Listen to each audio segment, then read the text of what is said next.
It's Motorsports Unleashed with this week's episode of Lucas Oil on the Edge. We've scoured the country in search of the most competitive and entertaining motorsports. And we've got some great events coming at you today. We're going to be digging in the dirt at the Indy Tractor Pool and battling the rain at the Figure 8 race. We'll also be seeing some extremely competitive snowmobile drag racing. Let's get right to it. Go!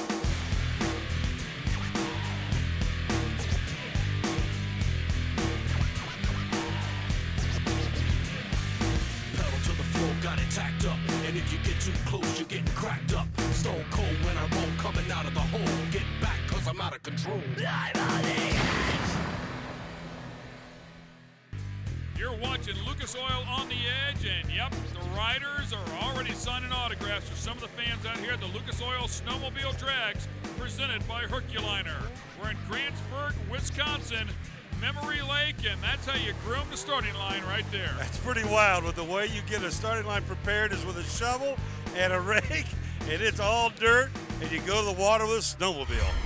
Well, they've been doing something special here in Grantsburg for 33 years, and the crowds show it. Thousands of people showing up all weekend long, and why not? For adrenaline junkies, they love this. A lot of these people, I think they would love to be out here as well. They love to be on the water, but a lot of them just don't have the guts. But the drivers, they do have the guts. So I guess the question is, we know why people are out here watching this, the sun, the beverages, and of course the racing, but why put it on Lucas Oil on the Edge? Well, we're not going to talk to them about that. I have to find out from the drivers why we should watch it. The reason this is such a perfect sport is because your sled sits around all summer. You got to get her out somewhere and crack her open. It's fun going across the water, doing some skipping and all that.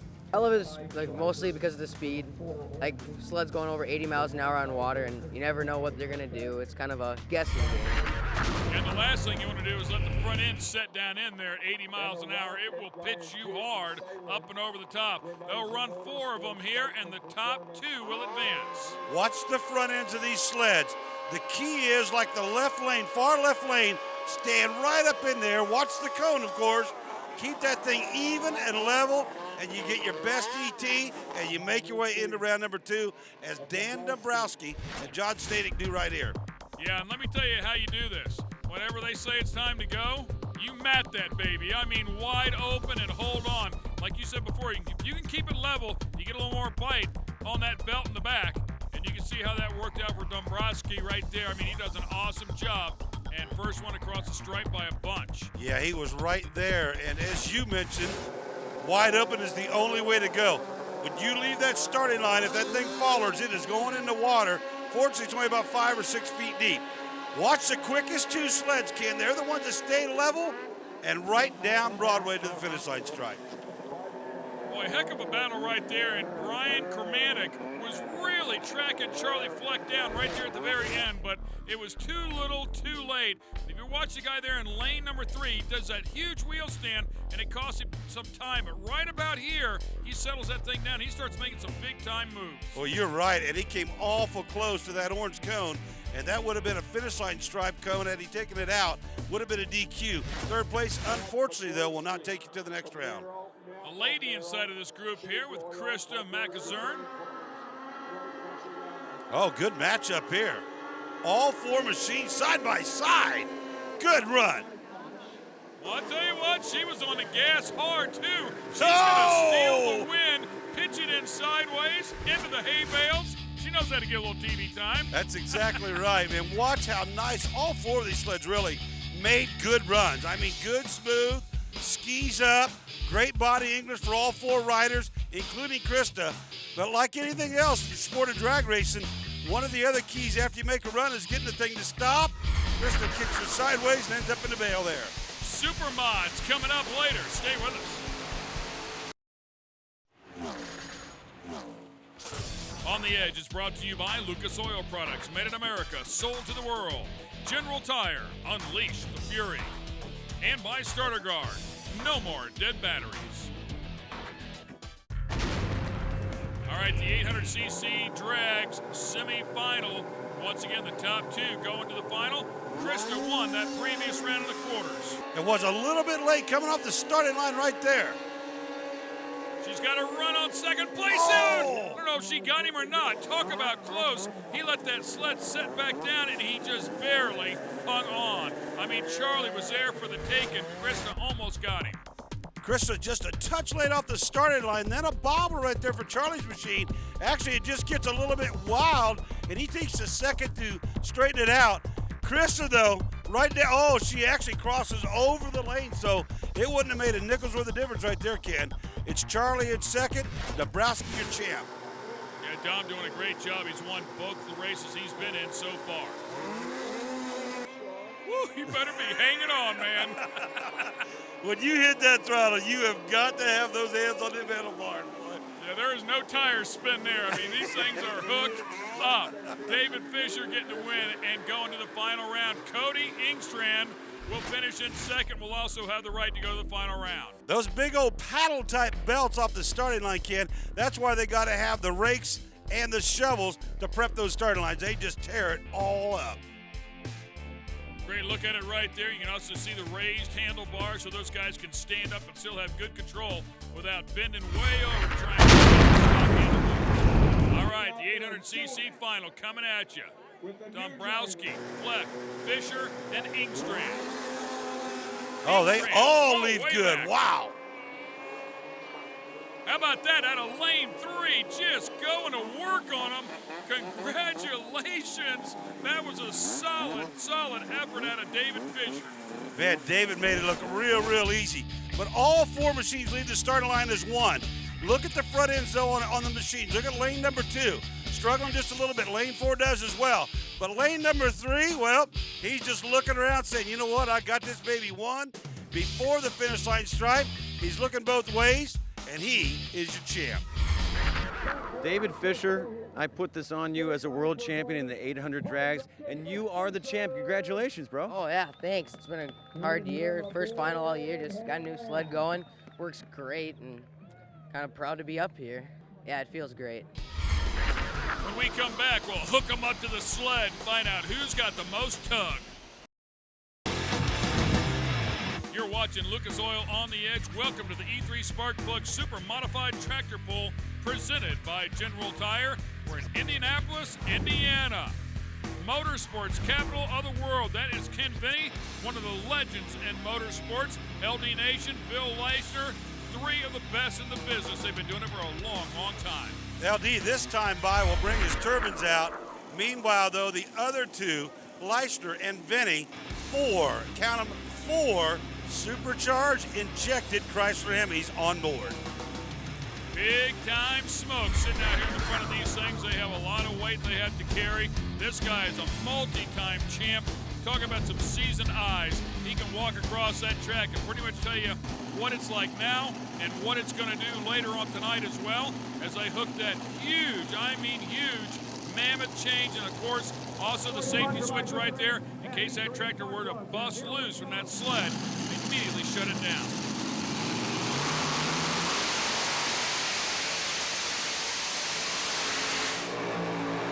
A lot of horsepower. You can probably count on each and every one of those Indy Spherical headed motors having about 2,000 horsepower, so count 8 grand in the horsepower range and a great pull at 327 feet, Ken. As you might imagine, it's quite a tap dance, so let that clutch out slow. Apply the throttle with your hand, right hand. Of course, you don't want to blow the tires off the back of that thing because you can. So he wants to make sure that he keeps it hooked up, but also keeps a little bit of tire spin going. Finally, that front end settles down, transfers the weight nicely. That is a big-time pull at 327 feet. Ken, you're right. As Dennis Bargy gets set to go, you talked about the fact that these things are operated at the throttle by a hand.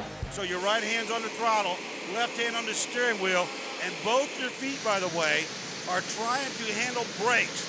Left foot is the left rear, right foot is the right rear brake, and that's how you steer these things when the front end is hiked up in the air. And needless to say, you have an open rear end to do that. You might think typically this has a posi rear end in it.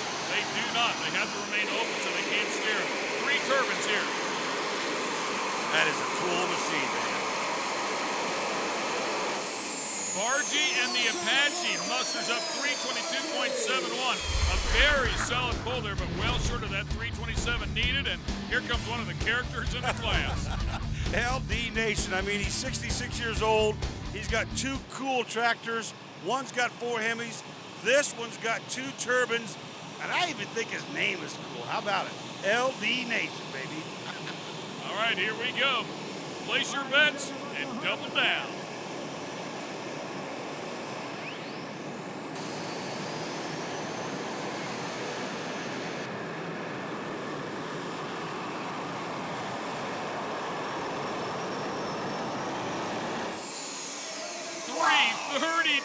.43. That is out there getting it done, man. The Jets, do they have an advantage here today? Come on back and find out. Welcome to downtown Indianapolis. Yeah, home of the Lucas Oil Stadium and, of course, the world champion Indianapolis Colts. All right, that is Stan Shelton. Speaking of champs, he is definitely a superstar in the two-wheel drive category, but now this is his first season in the Super Mods. A beautiful machine here, just 3 power plants on this one. They'll go to 4 next season. A little bit less weight it will carry on this machine. As a machine, when you got minimum weight, you got to carry anyway. And with the 3 engines, he's allowed the screw-type blower. It's a bigger blower, makes more boost, more power. As you can see, it equaled out pretty good there at 308. But if you take a look at the superchargers on this particular machine, owned by that man, legendary in the motorsports industry, Ken Vinny, he will have a different style supercharger on that one, and it's called a root-style supercharger. He likes to call it the funny farm all, and his wife, Rona, very, very animated at the track. Look at her you go, can see man. her running. I mean, you never want to say a woman's age, but let me tell you something. She is way younger at heart. She's definitely still got it going on.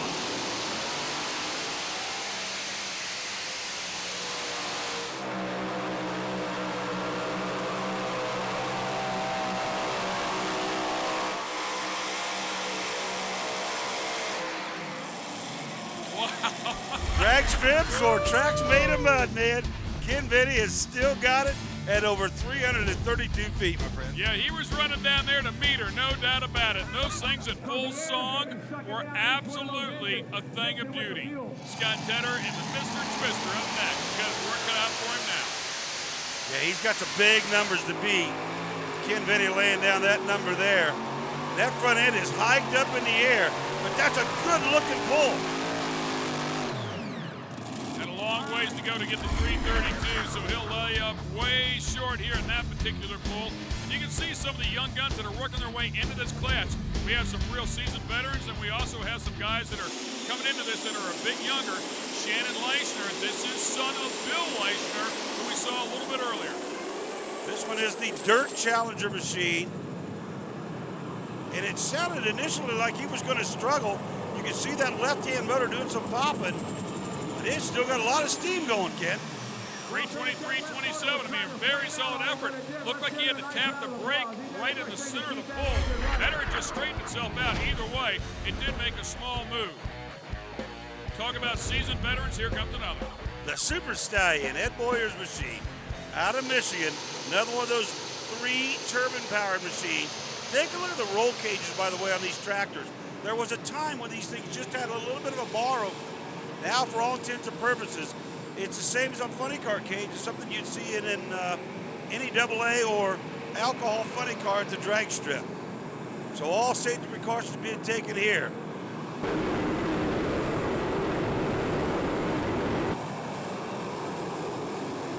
Pretty wild ride. The Turbines have a solid showing here today. He won't take over the lead, but 323.41, a very strong effort. Let's go on board here. We'll watch the General Tire instant replay. The machine of Ed Boyer makes a little bit of a move to the right. Front end goes up and down several times. Now the front wheel's barely dancing off the ground. He'll end up 4th overall at 323.41. The leader, the champion though, is LD Nation. Yeah, it was nice. I'll tell you, I had that, my V8 tractor went out there and one motor laid down on me. And I got the bouncing, didn't do nothing. Wasn't feeling too good, so I brought the old jet out, and it won for me. I'm happy about that. We're not even close to calling it a day yet. We've got more action-packed racing coming your way. Don't go anywhere. On the Edge has been brought to you by Lucas Oil Products, made in America, sold to the world. General Tire, unleash the fury. And by Starter Guard, no more dead batteries. The goal of a figure-8 race is to traverse the track in a figure-8 pattern and try to stay out of trouble at the crossover. Of course, the fans always love it when the drivers get tangled up. Mother Nature has thrown the competitors an even bigger curveball because it's raining. Yeah, dropping a hammer is right. These guys get after it. I mean, we are talking about some very expensive late models here designed to go figure-8 racing. This is a Starter Guard late model figure-8 race. We are once again in Indianapolis, Indiana. These guys are ready to do battle. Hey guys, I'm standing right where it all happens. This is the crossover position. Now we are dealing with a bit of light rain. However, it looks like this race is good to go. This crossover position is the sweet spot. This is where these guys come at each other. Now, if you hesitate, well, you could get hit, and that means big bucks. However, if you don't anticipate, if you don't go for it, you lose your spot. There's a couple rookies out here tonight. They're not the veterans, of course, so the veterans aren't sure what these guys are going to do. It's going to be one awesome night of racing. Thanks a lot, Julie. Here's a look at the lineup here, courtesy of General Tire. Johnny Bird, one of the seasoned veterans, and the list goes on and on and on. Down to Rodney Sizemore, Austin Tunney, Bill Tunney Jr. They've all been racing at the Speedrome. And let me tell you a little bit about the Speedrome. There is a ton of history here. And I got to tell you that names like Jeff Gordon in his early ages of running midgets on the oval at this particular racetrack got his early start here.